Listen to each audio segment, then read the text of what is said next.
Hey guys, welcome back to my channel. So in this video, I'm going to show you on how to find a website's certificate issuer or certificate provider. Okay. So before we jump into that demonstration, I would like to explain a few things here, particularly what is a public key certificate in cryptography. All right. So this public key certificate is also known as digital certificate or an identity certificate. Okay. It's an e-document used to prove the validity of a public key. All right. So you may ask me what is a public key basically. So basically, a public key is a cryptographic key, right? That can be used to encrypt messages. Okay, that is intended for a particular recipient. Like for example, let's say person A is trying to send a message, okay, via email to person B. So this particular public key ensures that the message is encrypted using some algorithms, okay, and it's completely secured, and it's made sure that it is not in a non-readable format to a third person. Okay, so that's the use of a public key, guys. All right. And basically this public key certificate ensures that the key coming from the person A is indeed coming from the person A. Okay, and example and vice versa. So it also means that any messages that is received back from the or the acknowledgement that is received back from the person B to person A is indeed coming back from the person B. So it's basically the certificate is responsible of the integrity of the message being passed between the person A and person B, guys. Okay, so that's the role of a public key certificate here. Okay, and what all it contains is the certificate includes the key information. Okay, and relating to the identity of its owner. Okay, and also the digital signature is also verified. One, if there is a public key, okay, there is a digital signature. Okay, the certificate is basically signed by the owner that this is a valid certificate. Okay, it's like a seal that's punched on the certificate. Okay, the signature contains what you can say the owner's information, like it has a subject. Okay, it has a subject column, okay, which contains the address of the owner, okay, and the organization details from which the certificate was issued. All these details comes under the subject section. And if once a certificate is issued to let's say a website, okay, what happens in the background is first the signature validation checks happens. Okay, that there will be a software validating if the signature is valid or not. And once post the signature validation is passed, the certificate then starts trusting the issuer. The software checking the integrity of the signature of the certificate uh, gets passed, and after which the certificate is deemed to be trustworthy, and then the communication happens smoothly between the person A and person B, as an example. So in general, public key infrastructure scheme of things, right, the certificate issuer, okay, is actually the certificate authority. All right. So I will be showing that in a short while now, but before that I would explain you more this on a real life example basis. What I'm going to do is I'm just going to search here what is a public key. Sorry guys.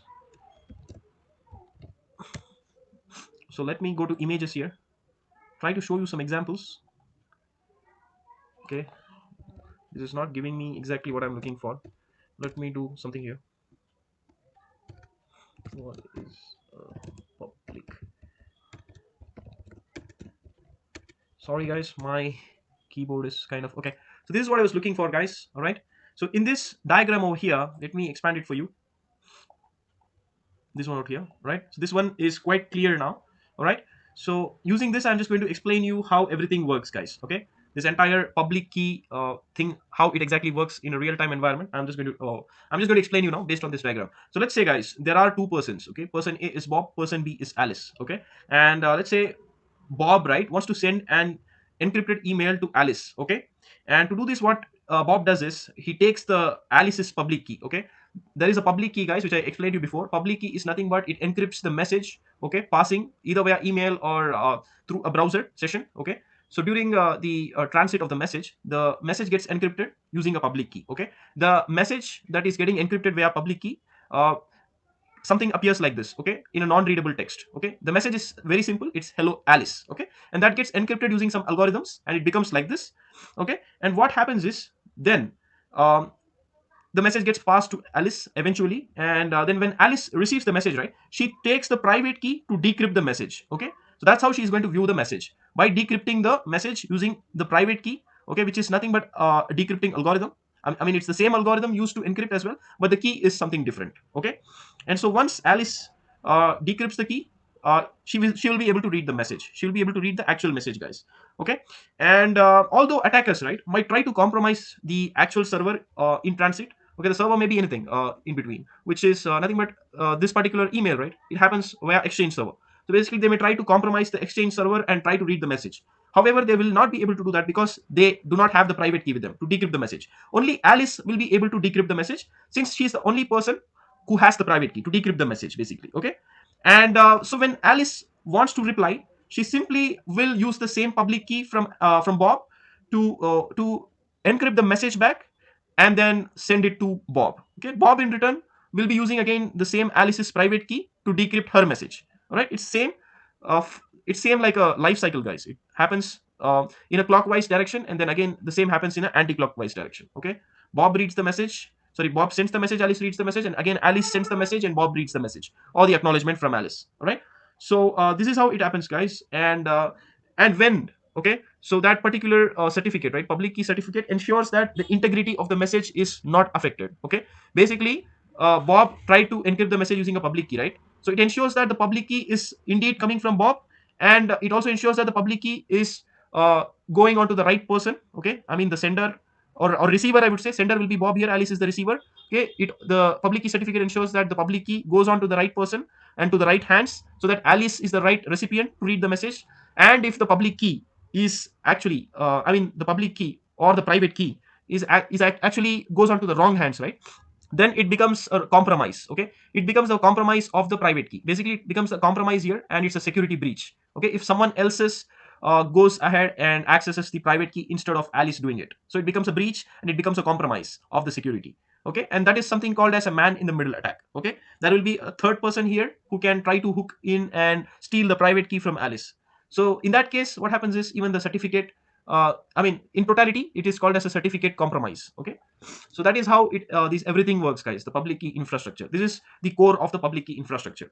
Okay, and in cryptography, this is something called as asymmetric encryption, which we call. Okay, basically what happens in a asymmetric encryption is that to encrypt a message, there will be a public key, and to decrypt the message, there will be a private key. Okay, but however, when it comes to symmetric encryption, there will be only one single key. Okay, the single key in the sense it will not be a public key, guys. It will be a secret key. It is called as a secret key.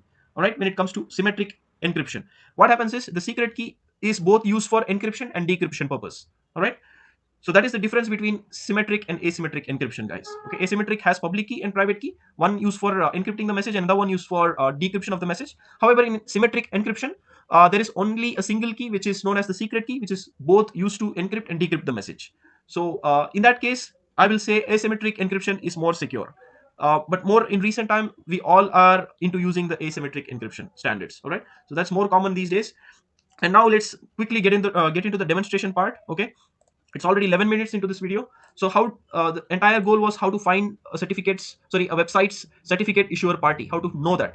So all you need to do is, let's take google.com as an example here. I will quickly go to google.com and I will hit enter here. And immediately what I will do is, on the top left corner, right before the address bar, there is a log symbol. You just need to click view site information, and as soon as you do that, here there will be a message called connection is secure. Just open that, and there I mean before the X mark, you will see a certificate here. Okay, you just have to open that and you will get a certificate viewer pop-up. Right here, what you will get is issued to. Okay, and there you will also see below issued by. So issued by is nothing but the issuer details. Okay, it's nothing but here the common name, right? Common name is nothing but the issuer name actually. Okay, and the organization is what you will come to know as the issuer party. Okay, it's nothing but Google Trust Services LLC is the actual issuer of this certificate. Okay, however, this particular company is actually, I mean, it's actually providing the certificate of the website google.com. So basically this is the issuer name. All right, and also this is a way you can find a genuinity of a website, guys. Okay, so this particular common name, okay, should match the certificate's address, actual address, and that actually proves the genuinity of a website. And if you go to details tab, you will have a lot of details here. Okay, like you will see subject alternative name, and then fingerprints through which the message is getting encrypted. Okay, it's SHA-256. Okay, it's nothing but the algorithms, the encryption algorithms, and then the certificate subject alternative names which are mentioned here. Okay, all these details will be available under details folder, right? And under the general, you will see all these details to which party the certificate is issued. Okay, this is actually the receiver's address. All right, this is the receiver's address, and this is the sender details basically. Okay, issued to and issued by. Okay, issued by means the sender's addresses, sender details, and issued to is the receiver's details. Okay, so this is how it works, guys. Right, And if you found this video helpful, please hit the support button and do not forget to subscribe my channel. So we will meet in the next video with more useful content like this. And until then, stay safe. Cheers. Bye bye.